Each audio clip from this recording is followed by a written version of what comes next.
Hi, everybody. Thanks for joining us.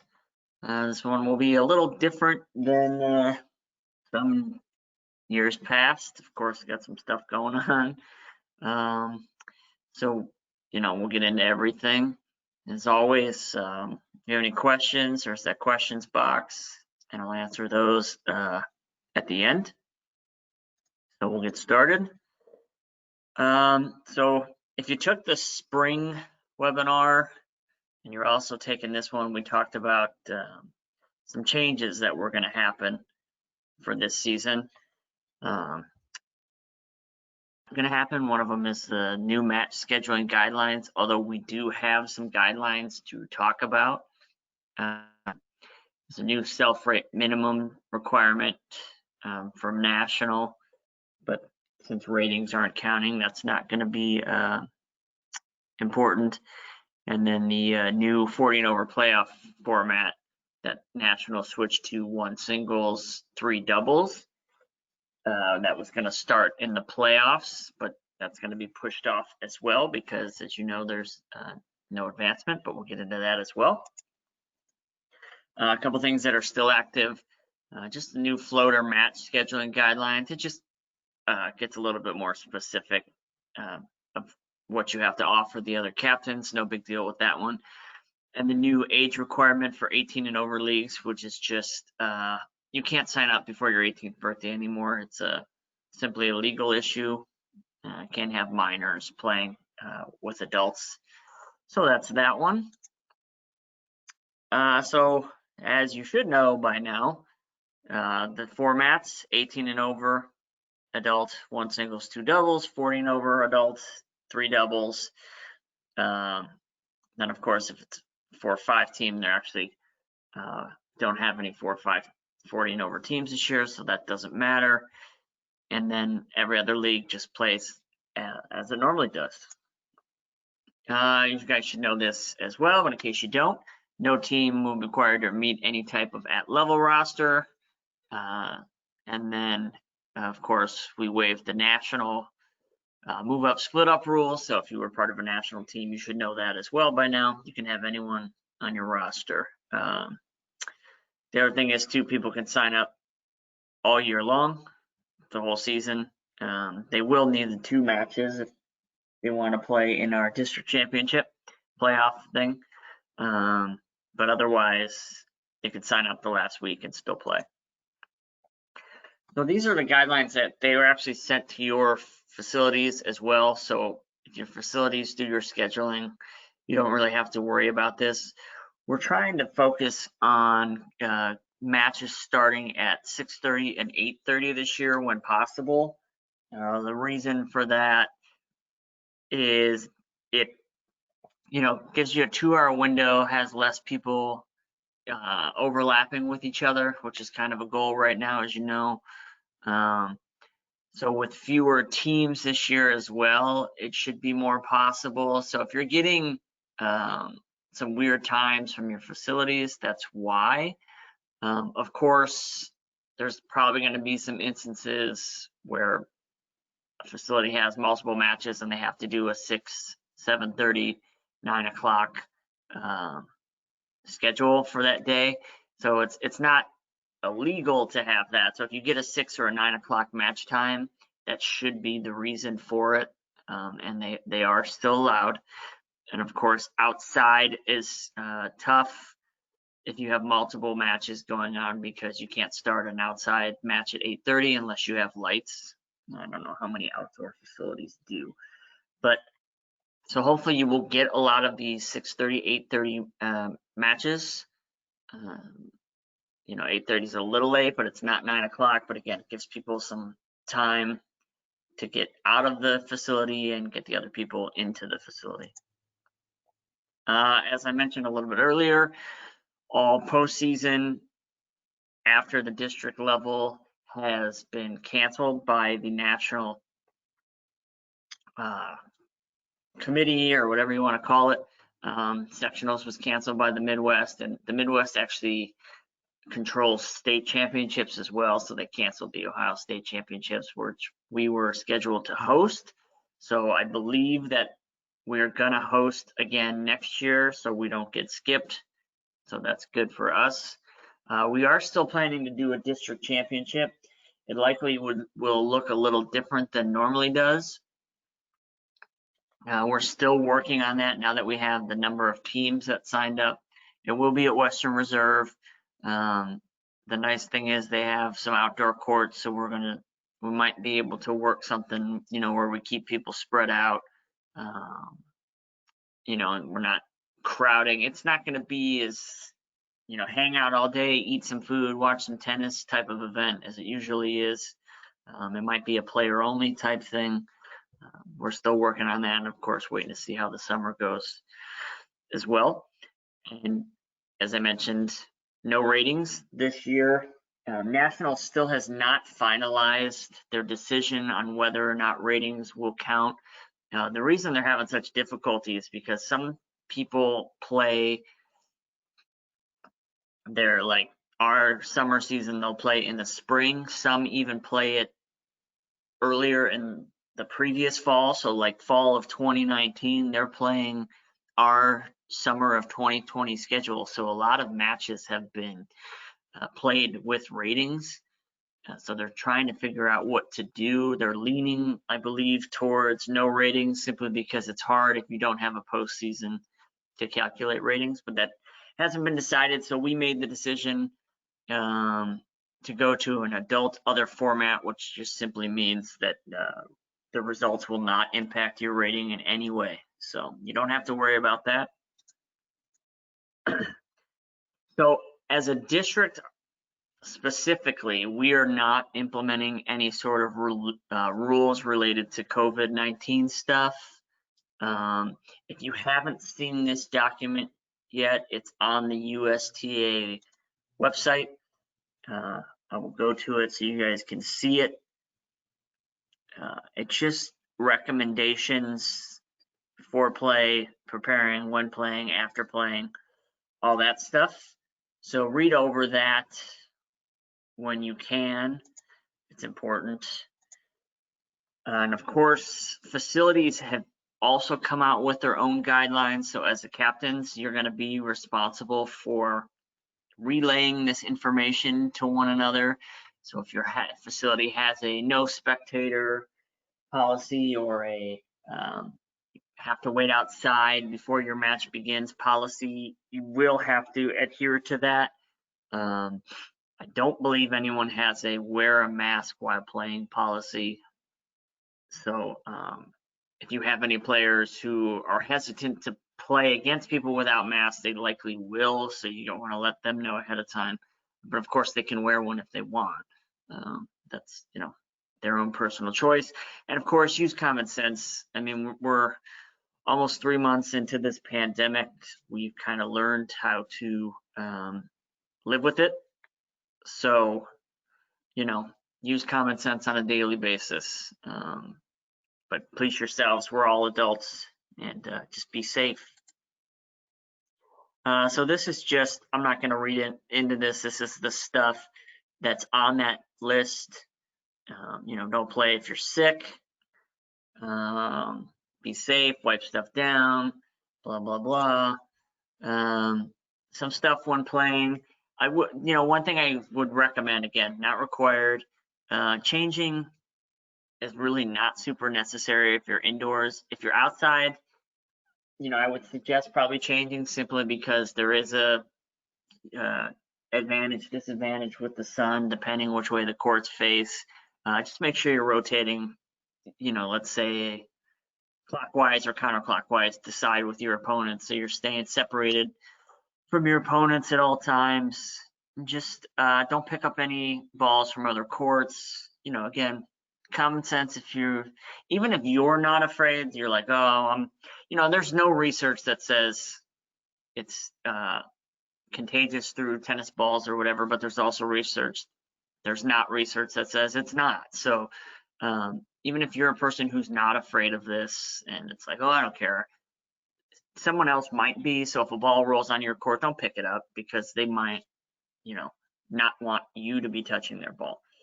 So, and then again, after playing, no suggested not to have social stuff going on after the matches. Again, we're not implementing a rule, but I would assume most facilities will have that rule this year. So, you know, captains, be sure you're checking. So obviously you don't have to worry about food and stuff, which technically you never have to worry about if you don't want. But definitely not this year.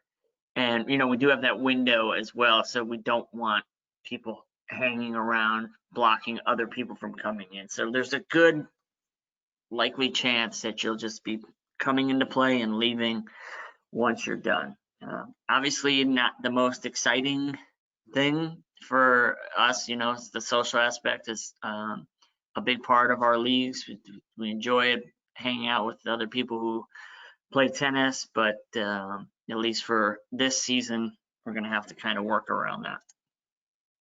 So that's pretty much it. I left off the general captain stuff because, you know, they just don't all apply this year. You know, come early, get the lineups exchanged, all that stuff that we normally go over, simply because we don't want you coming super early and hanging around and all that stuff.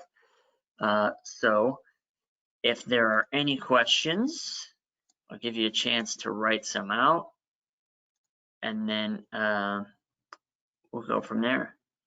So someone asked, what is the rationale for reducing to 3 courts? It was a big request by most, if not, I guess I can't say all, but almost all facilities. We had a facility Zoom call about a month or so ago.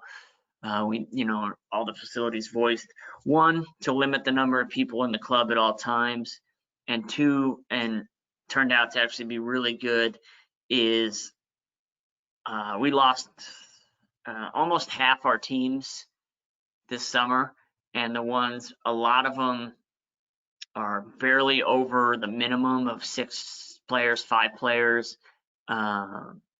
because they just can't get enough people to play.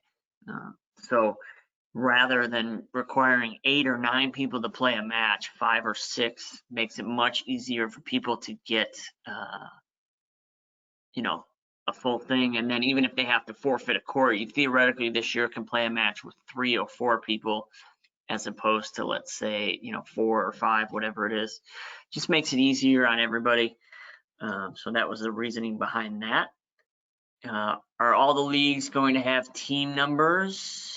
I'm not quite sure what that means, but when are schedules coming out? Schedules are posted. They are online now. The actual times, that if that's what you're referencing, that will come from your facilities in the next few days.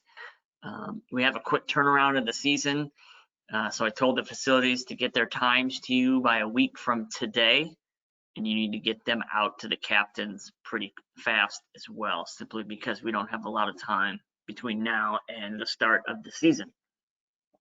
We're not changing sides at all during the match. Again, you know, that's up to you guys and your opponents. I was, you know, didn't understand why you had to switch sides inside anyway for most of the time. But, you know, talk it over when you meet your opponents from a safe distance, of course. Do you want to switch sides? If one person says, I'm not comfortable switching sides, you know, don't make an issue of, if 3 people are and one person's not, adhere to that one person and just don't switch on sets. But if everyone's in agreement with it, you can switch sides. Same thing with the inside. So it just says the protocol. Again, yeah, adhere to, it has to be a unanimous decision. Just make sure everyone's either okay with it, but if one person's not, you know, don't do it. Will the captains be able to stay the entire match to get all the scores? Plus, in case there's a dispute, well, that's going to be up to the facility. So you have to find out if it's, you know, your home facility, you have to find out from them. From the visiting facility, you have to find out from their captain. Again, because in that case, you would be a spectator. And I had heard that some facilities were going to limit spectators this summer. So you have to find that out. If you're not allowed in, then you have to designate someone as, you know, acting captain for that match. They don't have to be listed as, you know, the co-captain on the roster. It can be anybody. And then that specific person is in charge of any disputes. that come up. Yes, so if you would like a copy of this presentation, the slides, just email me after the match, adult@neohiotennis.com. I don't always get nervous to say 2 O's, 1 O in there, and I'll send them to you for you. And then, of course, if you want to watch the video, it will be, I don't know why you would, but in case you did, if you wanted to go back and see something, it'll be posted to our website. I should probably mention that as well. Next Monday after the second round of the webinars. But some of you have probably noticed that the Midwest has switched over our website to their format. So things are not where they used to be. I'm still working with them. They actually are not letting us edit the website anymore either. The old website, while very old and simplistic for sure, it was nice for the captains because everything was right there on that side and you could find everything and it wasn't hard. The new website, it's organized much differently and people are having a hard time finding stuff. We'll work on that, and I'll keep working with the Midwest to try to make it as easy as possible. Follow up, will facilities be leaving a court open between courts? Is that a requirement? No, because there's more than 6 feet between, so I don't believe they have to. State's not mandating. Now, some facilities might be doing that, some of the bigger ones, like a Mayfield, who might be able to. I'm not saying they are, but they have like 6 courts on one side. They could do 1 match of 3. But so that's, my guess is most are not though. How many minutes after start of play before a player forfeits for lateness? Same rule, 15 minutes. You know, I don't think COVID would impact somebody's ability to get to a match on time. Obviously, if something was going on COVID related, you wouldn't want them coming to the match anyway. So that rule is still in place. Should the captains be ready to exchange lineups when they arrive or do them in advance of the match? Well, they have to do it the start of the match simply because you have to make sure everyone shows up. Now, if they don't want to touch each other's papers, that's a good question. I guess, you know, as long as you could take a picture of the other person's score sheet, I think that's what I would recommend. Just snapping a photo of each one, or putting wear a glove to touch. Again, you know, the varies on the amount of how much people care, but always adhere to the person who's more cautious simply out of respect for them. But no, you have to wait for when the match begins. This is the most questions I've ever had on one of these guys. This is great. Let's see. Should captains really be penalized for forfeits? So individual forfeits are still no penalty. If there's a total team default this year, the committee is allowing people to explain the situation behind it and can waive the penalty. For the example I'm giving is, you know, I have 7 people on my team. 2 are not, you know, are showing symptoms or have whatever the situation is. 2, only 5 were available for the match, and now 3, you know, 1 played with these other 2 the other night, and you know, their symptoms, blah blah blah, they're self-quarantining, and now I only have 2 players. I don't have enough for a match. I don't see the committee penalizing for that situation. This is hopefully then you don't just lie, but if the situation was we were playing at Avalon Wednesday and my players don't want to travel, you're probably still going to face a penalty for that. So, you know, obviously there's situations, but we're not looking to put anybody at risk or in danger. So if something comes up, I don't believe they will fine you for that. They've told me that they will be, it's not a strict policy this year. They are going to be more relaxed. But again, they're not just going to let teams not travel to matches because they don't want to. How do we ensure that all clubs are following COVID clean procedures? Well, we had our call again.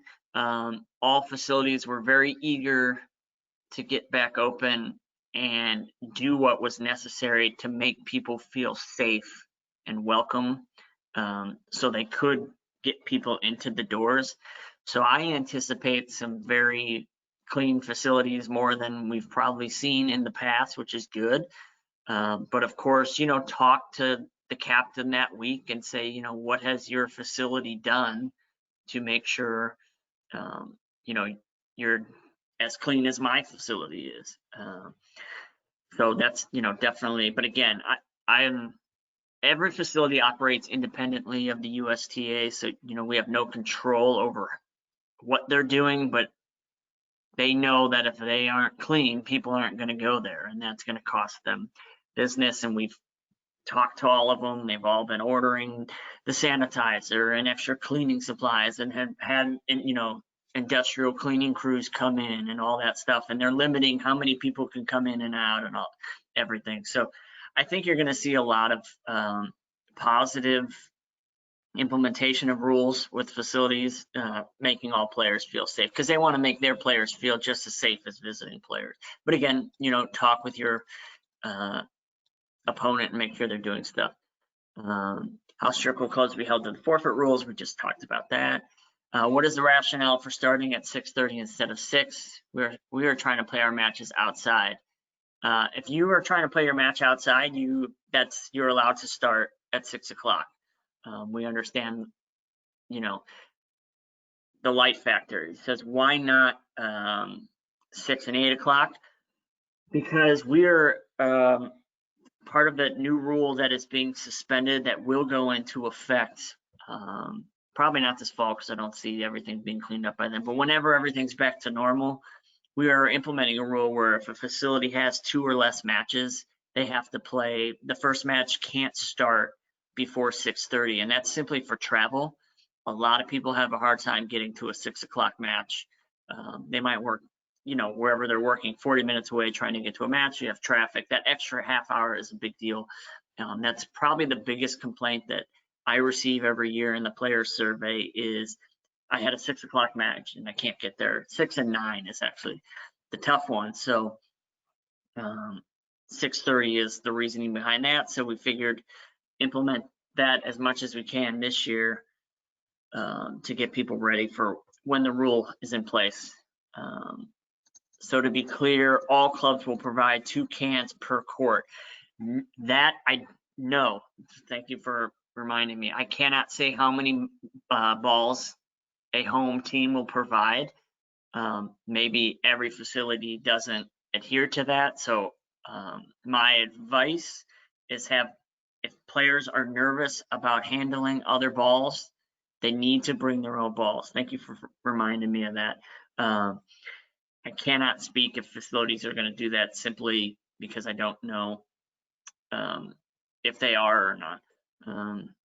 But so that would be advice I would tell all your players. If you're nervous about handling, even if you're a doubles player and you want 4 cans of balls, or at least 2 cans for you and your partner, because you're not going to touch your opponent's balls if you don't want, hit it back over with the racket. But that's something you need to tell your players to bring balls. What if after the season begins, people become uncomfortable and we have trouble fielding a team? That's when, that's one of those situations where I want you to reach out to me, and, we'll take it on a case-by-case basis.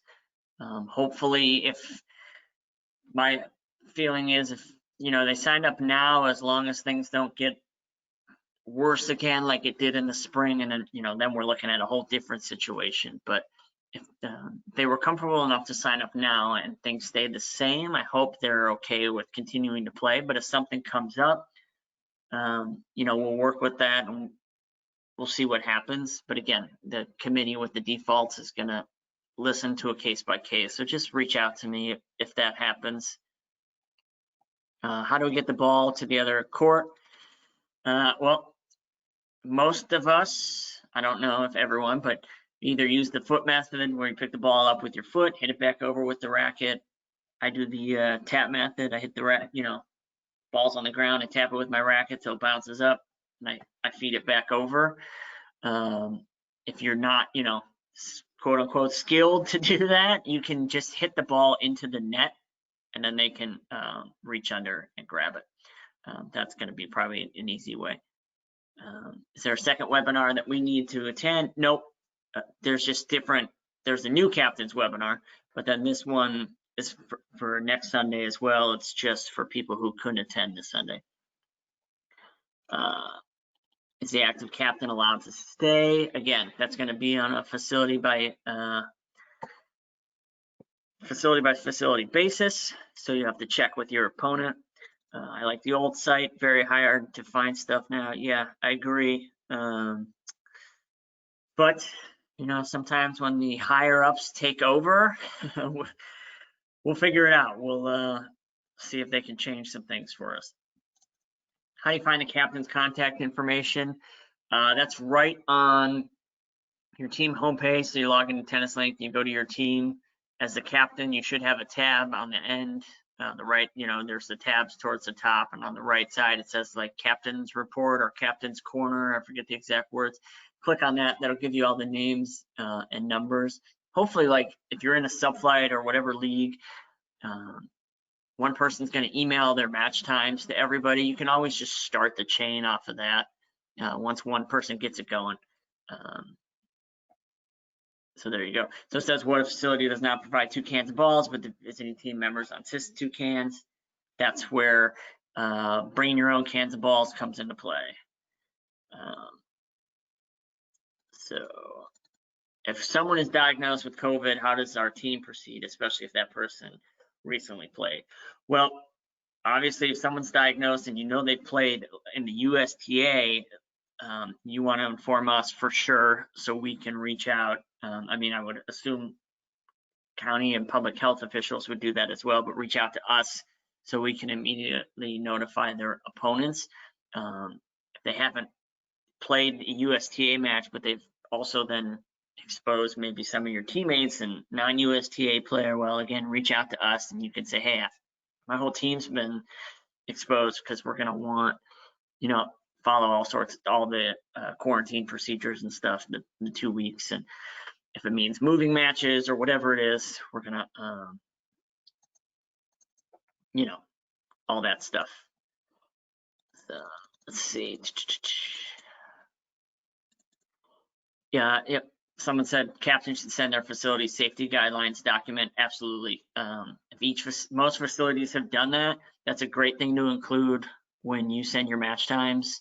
Hey, here's your match time. Also attached is Wembley's guide. I think most are going to look the same. They're going to probably take a lot of it from the USTA and other practice. You know, they're kind of working together on this, so you're probably going to see a lot of that same stuff. But it's good. Everyone's doing the same thing. Then there's not a lot of surprises. So it says it seems like several of the rules have been somewhat relaxed for this season, which is nice, but I'm still worried about the forfeit rule, which applied to the suspension of a captain. Again, there is flexibility. I'm trying not to just outright say it's something you don't have to worry about, because I still have to keep the fear in you a little bit, right? But it's not something you have to worry about. I'm just gonna, you know, say it. Again, as long as you literally don't email me and say, my team just doesn't feel like driving today, you're probably gonna be safe. So I wouldn't let, you know, we're not looking, again, not only put anyone in danger, but we're not looking to punish people. We're never really looking to punish people, but we did find that implementing the fine drastically reduced total team defaults, which, you know, wasn't becoming a big issue But this summer we get that it's a totally different beast. So I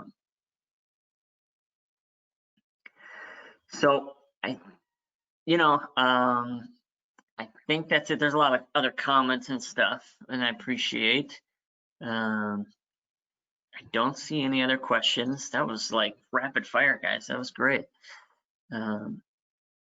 If you need any other information or you have any other questions, email me. Cracking me up, great job. Oh, thank you. I wanted to be a stand-up comedian. No. But again, if you want the slides, email me. It probably will be a little bit. I have to get ready for the new captains webinar. Oh, we have another question. What if you were playing and others are done before you? How will you get these scores if they have to leave? So a couple options. They can write in, you can leave the score sheets out and they can write them in as they leave, or you can get them post-match. You could, if you know who's playing, and if you either have their cells or their emails, you can collect after. Again, you're supposed to sign visiting captain score sheets, so it's a little tricky. My advice is maybe even tell your players, hey, bring a pen. Again, if you don't want them touching your pen or whatever it is, so you can fill in your own scores. This is definitely a weird season, right? But just kind of plan ahead, whatever makes you and your players feel most safe. If you're okay with sharing pens and stuff, it's use some Perel, clean your hands. But they probably should give them to you in some way before they leave. Heck, they can even write it on their own piece of paper and set it somewhere and be like, hey, these are my scores. And again, some facilities might allow players, once they've played, maybe even sit on their court and watch, or they might not be kicking players out immediately. It's just kind of case by case basis. Vishnu always with the great questions. What's going to be the official handshake when the match ends? Mine's going to be a wave or a salute. So obviously, yeah, the handshake, that, I don't think anyone's going to be looking for that. If you want to do the elbow, you can, but I feel like even that's kind of close and gross from the sweating. I'm going with the wave. I recommend a wave. We all play tennis almost all year round. So you get to shake hands again later in a couple, hopefully a couple months, right? If not by next year, fingers crossed, everything will be back to normal. All right, that looks like that's it. Again, any other questions, shoot me an email. Want the slides, I'll send them to you. Otherwise, we're all gonna have to work together this summer for sure. It's gonna be unique to say the least, but it's gonna be fun too. I think part of the fun is just getting back out on the courts. A lot of us, I still haven't been out yet. We haven't hit a tennis ball for a while, so it should be fun. Could be ugly at times, but just enjoy yourself, and we'll talk soon. Thanks, guys.